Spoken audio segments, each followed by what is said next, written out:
The next thing I remember is someone touching my leg.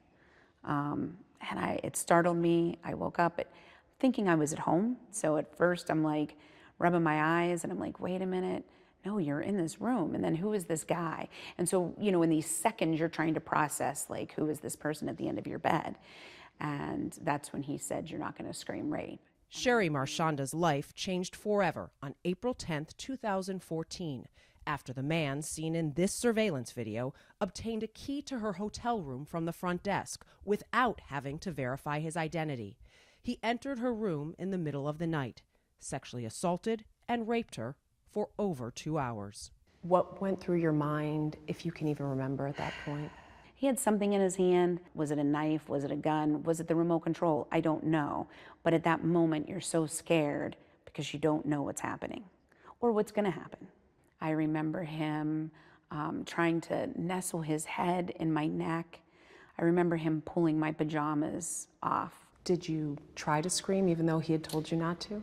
Yes, you think you are, but nothing comes out. You think you're kicking and your legs don't move. And the freezing is the hardest part, I think, for me, because I'm this tough girl and I've been traveling all on my own. And you think if it ever happens to you, you're gonna kick butt.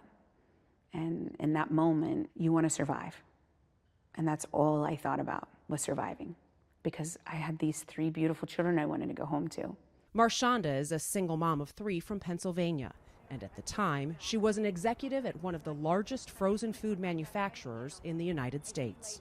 What was the last thing maybe you remember from when he was there with you? The last thing I remember is saying to him, I'm going to throw up. I'm going to throw up. Let me throw up. And he's like, you're not going to throw up. You'll be fine. I went out to the living area and I saw like he was gone. So then I relocked the door and then moved the chair over from the desk and went right into the shower. It was like you're literally scrubbing your body as hard as you can. At some point I remember being so tired I just sat down and just cried in the tub. Did you think at all, I should call the police? I need to report this? No, I didn't even think. I don't think you think in that instance. Marchionda's attacker, Christopher LaPointe, was a regular guest at this Embassy Suites. She says he approached her at the hotel bar the night she checked in, and again the following night, hours before entering her room. She says he flirted with her, and in that second encounter, described him as loud, obnoxious, and visibly drunk. She says she tried to keep him at a distance, eventually left the bar, and returned to her room alone. You go into your room and what did you do? You lock your door, you put the extra padlock, the safety lock on, and you go to bed, So what happened? My room phone rang. I pick up the phone and that's when he said, do you want to hang out? And I recognized the voice from the last 2 days and I said, no. And that's when I said, how did you get this number? And he said to me, I have friends. Were you nervous at this point knowing that he knew what room you were in? No, because I had the lock on. I mean, there was nothing to worry about. I mean, you get into a room, that's your safe haven, no matter where you are, no matter what kind of hotel it is. That's kind of your place.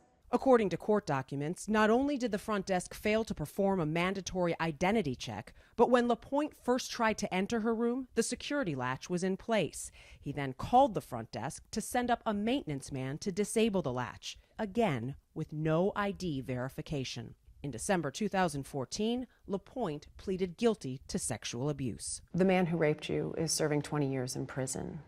But was that enough justice for you? It wasn't. I wanted the people that gave him the key to be held accountable as well. In 2015, Marchionda filed a civil suit against the companies that owned and managed the Embassy Suites Hotel in Des Moines, alleging negligence and carelessness. This month, they settled for an undisclosed amount. Where are things after this, 5 years later almost? I'm on long-term disability now, which then eliminated my position at my company. I would probably say for the first 3 years, I thought it was just me who was going through this. These last 2 years have been an eye-opener for not only my children, but my brother, my dad, my mom, my cousins, my uncle. When you're kind of like that apple of somebody's eye and that you're working so hard in your career and your uncle is so proud of you, to have to know that he knows what happened to you, say to you on the phone that he's just so proud of you. But at the end of the day, he still looks at me like this broken person that he just wants to put his arms around and protect. It's not an easy story to tell. Why did you feel you needed to tell it? So people are aware that when you think you're going to go into a hotel room and that you're going to go to sleep and close your eyes and that you're safe, you're not. They need to figure out a better system within the industry to figure out how to keep people safe.